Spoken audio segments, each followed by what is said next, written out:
Mr. Zuckerberg, does Facebook consider itself a neutral public forum?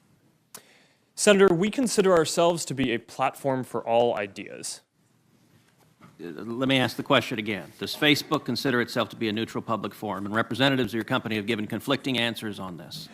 Are you a First Amendment speaker expressing your views, or are you a neutral public forum allowing everyone to speak? Senator, here's how we think about this. I don't believe that there is certain content that clearly we do not allow, right? Hate speech, terrorist content, nudity, anything that makes people feel unsafe in the community. From that perspective, that's why we generally try to refer to what we do as a platform for all ideas. Let me try, just because the time is constrained. It's just a simple question. The predicate for Section 230 immunity under the CDA is that you are a neutral public forum. Do you consider yourself a neutral public forum, or are you engaged in political speech, which is your right under the First Amendment? Well, Senator, our goal is certainly not to engage in political speech. I'm not that familiar with the specific legal language of the law that you speak to, so I would need to follow up with you on that. I'm just trying to lay out how broadly I think about this. Well, Mr. Zuckerberg, I will say there are a great many Americans who I think are deeply concerned that Facebook and other tech companies are engaged in a pervasive pattern of bias and political censorship. There have been numerous instances with Facebook. In May of 2016, Gizmodo reported that Facebook had purposely and routinely suppressed conservative stories from trending news, including stories about CPAC, including stories about Mitt Romney, including stories about the Lois Lerner IRS scandal, including stories about Glenn Beck.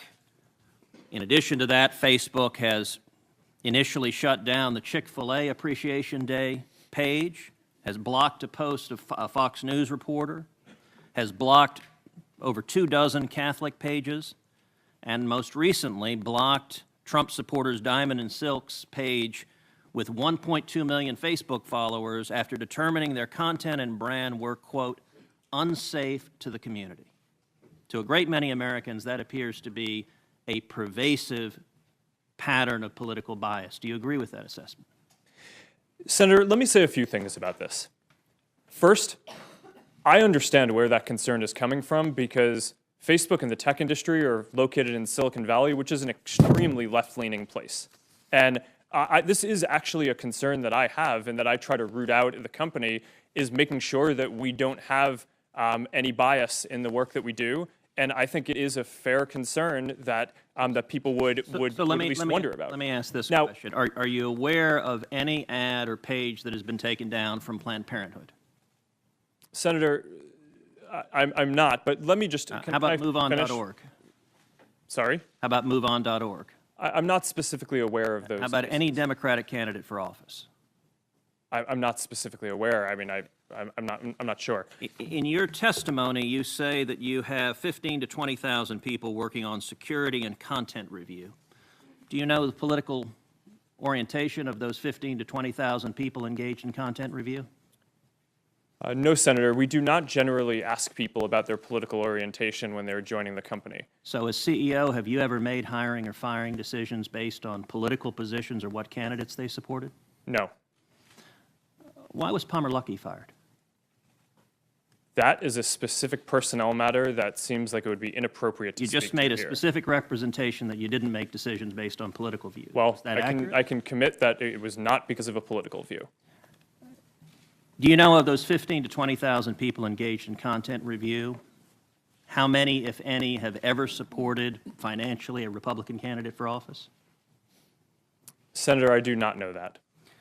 Your testimony says it is not enough that we just connect people. We have to make sure those connections are positive.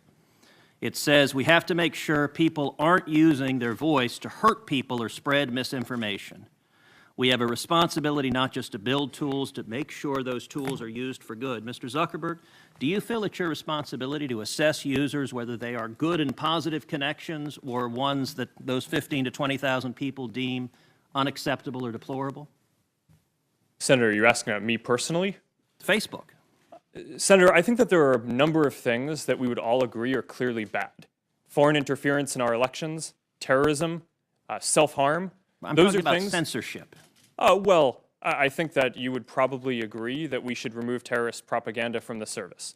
So that, I agree, I think is clearly bad activity that we want to get down, and we're generally proud of how well we do at that.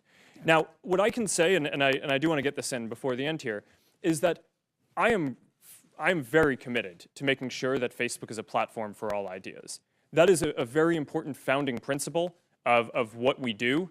We're proud of the discourse and the different ideas that people can share on the service. And that is something that, as long as I'm running the company, I'm going to be committed to making sure is the case.